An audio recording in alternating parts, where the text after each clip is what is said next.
Hey everybody, so we've got a new listing coming on the market that is probably going to fly off the shelf because it's under 400,000.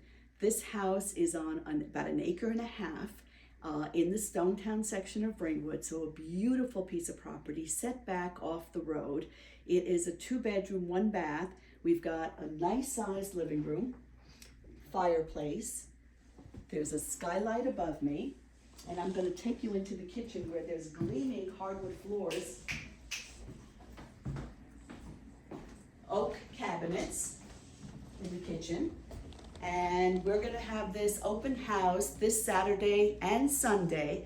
So DM me for all the information specifically about this house.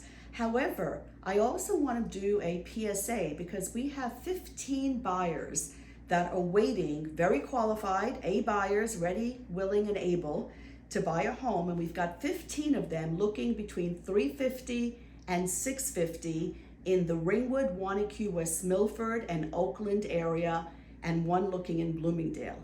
So if you know somebody that's looking to sell their house, these buyers are ready to go. Just let me know and let's see if we can make a match.